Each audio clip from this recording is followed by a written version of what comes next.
In December of 1979, Mother Teresa went to Oslo to receive her Nobel Peace Prize. In her acceptance lecture, she delivered a message to the world that they had come to expect from her. It is not enough for us to say that I love God, but I do not love my neighbor.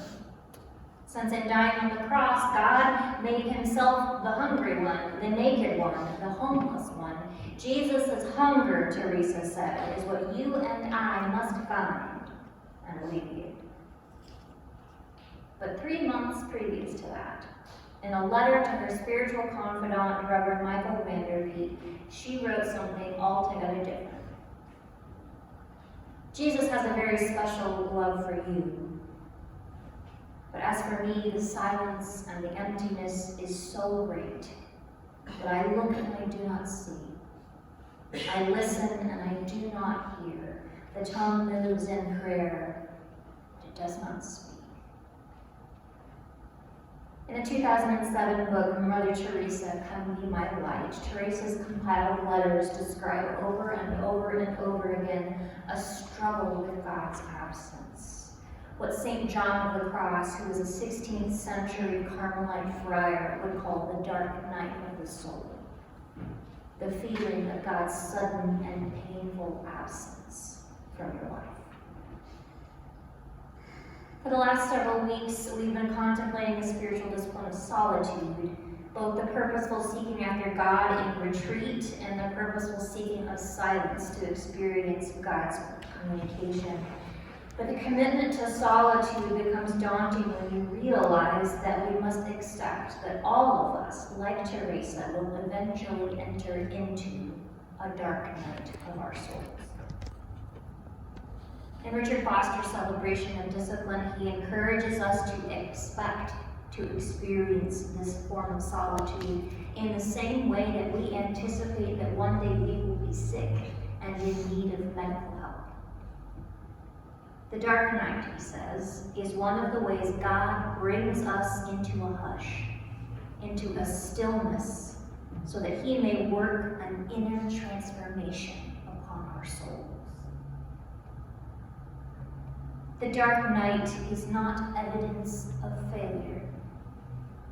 It is not evidence of God's displeasure with us, but in fact, the dark night is a vital stage of the life of following Jesus, especially in these days when we obsess and dwell deeply on feelings in our spiritual life.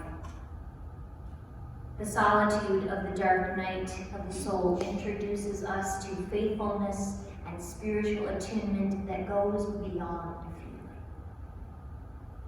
The dark night gives us the ability to say, like the monk Thomas Merton said, God who is everywhere never leaves us, yet he seems sometimes to be present and sometimes absent. If we do not know him well, we do not realize that he may be more present to us when he is absent than when he is present. The dark night teaches us the truth of Psalm 23, that even though I walk in a valley that is a shadow of death, God is with me. But for each of us, the dark night does not begin in Psalm 23, but it begins in Psalm 22. Which starts like this. My God, why have you forsaken me? Why are you so far from helping me? From the words of my groaning, oh my God, I cry by day and you do not answer me, and by night and I find nowhere to rest. My own dark night of the soul began 8 years ago this week exactly, with the conviction and incarceration of my ex-husband, followed by my dad's cancer diagnosis. I know now that what I was in is called a psychological fugue state, going through the motions of feeding myself and my own son, working and meeting my financial obligations, but a cavern opened up in my spiritual life. What had once been rich and full of feeling and communication was silent, was bereft of presence, a dry and brittle place of longing and solitude. During those years of my dark night, because my dark night was years, I preached, and I prayed, and I sang, and I led youth groups and youth retreats, and I did all the things I had done when I wasn't in a dark night. I fulfilled the duties of my ministerial vocation, but I could have written Mother Teresa's lament word for word. The silence and the emptiness is so great that I do not look, I do not see, and listen, I do not hear. I could have prayed the lament of Psalm 22. I am poured out like water, on all my bones are out of joint, and my heart is like wax, it is melted within my breast. I could have prayed alongside Jesus in the Garden of Gethsemane, who told his disciples, I am so grieved, I feel like I will die. Perhaps you felt that way before. Perhaps you feel it in your bones right now. And you feel shame about it, like you're failing because you feel absence. Well, you do not need to feel shame, because the only way to get to the dark night of the soul is if God brings you there. It is a place you are intended to be. In his essay, Musings on the Dark Night of the Soul, Dr. John Coe of Biola lays out steps for spiritual development and how spiritual development, healthy spiritual development, always intersects with what he calls spiritual dryness. When we first are energized in our faith, not necessarily when we're young, but when we first take it on and are excited about it, St. John of the Cross characterizes that stage as a love of God for pleasure's sake. A spirituality characterized by pleasure. And you enjoy going to church, and you enjoy praying, and you enjoy reading the scriptures, and you do the spiritual disciplines. And then after a while, they stop having the same pleasure, and so you begin to work harder and harder at the same disciplines to get back the pleasant feeling, but it seems to retreat farther and farther from you, and eventually frustration sets in when the spiritual life just absolutely does not work as it did before. We feel guilty, and we are tempted to work harder still, to pray harder, to do more quiet time with more energy and more retreats, and we think that somehow our efforts are going to make a difference. But that is spiritual pride.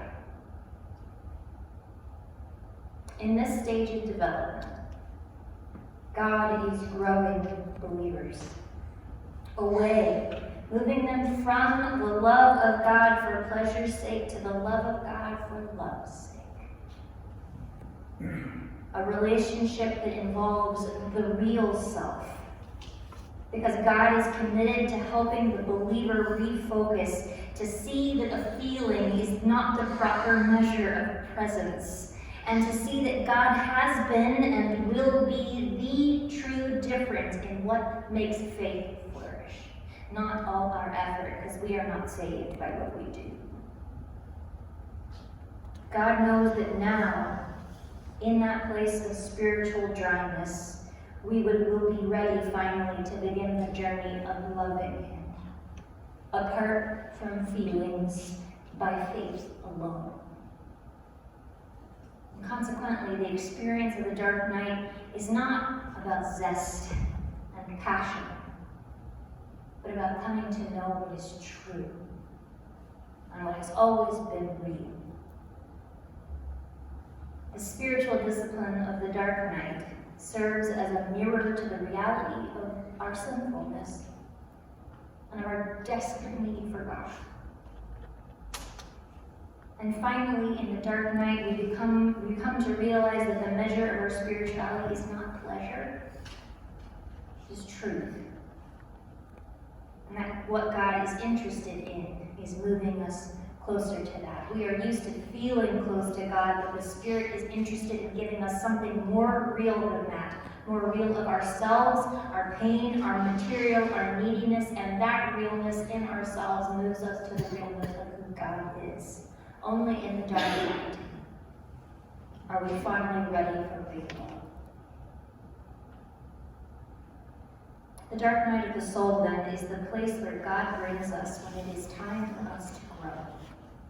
When it is time for our faith to be rooted in the truth of who God is rather than our feelings about who God is.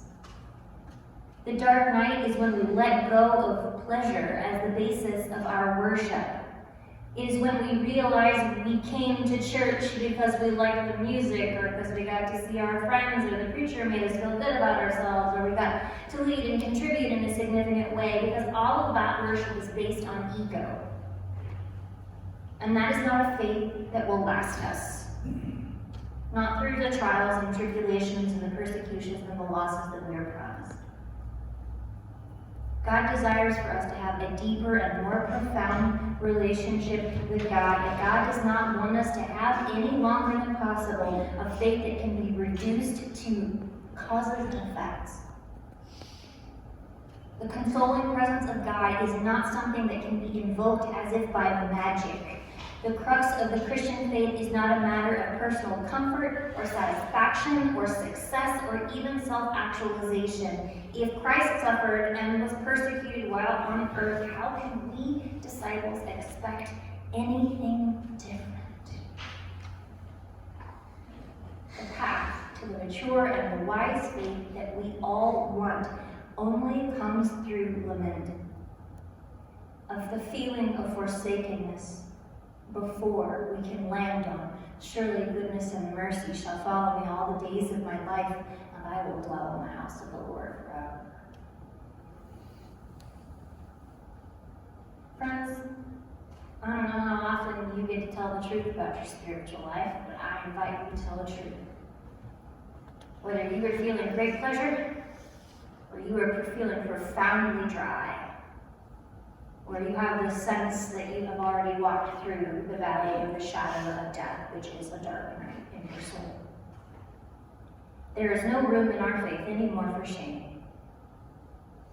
Each of us are on a different path of following Jesus, being drawn into comfort and the challenge in God's own time for each individual believer. And if you think you might be entering into, or even right now fully immersed in a dark night of God's absence, I invite you to embrace that. To stay in that solitude in your soul, to embrace the uncertainty of what only seems like God's withdrawal from you. Understanding that God has only withdrawn that which makes us addicts to pleasure, rather than mindfully committed to the kingdom of God in Jesus. In this way, not running from your dark night, you will be formed more and more into the image of Christ, who did not pursue a faith of ease and civility, but instead pursued one of courage and commitment in the face of conflict and his own experience of God's silence, even in his death. This week, my challenge to you is to pray Psalm 22 and 23. These are keystone texts for our faith. They are when we feel far away from God, and they are the story of when we feel close. Some days he will say, even though I walk through the darkest of valleys, I will fear no evil because you are with me, and he will believe it. And some days he will say it because you can only hope it's true, because you live in the world where your heart feels like it has melted into wax in your chest. Some days you will know for sure that the Good Shepherd is with you, and some days you will only yearn for the assurance of who God is and God's presence with you. But we're not doing this for a certain feeling. Because whether or not we do this and it results in joy or sorrow or exhilaration and despondency, you will be, even if you do not feel it, be surrounded by God, the one who loves you and desires you and gave his life for you. Let us become the people who are not afraid of the dark nights that God draws us into. Let us be like Jesus, where we can come to the place of grief and pain and still pray, God, your will be done.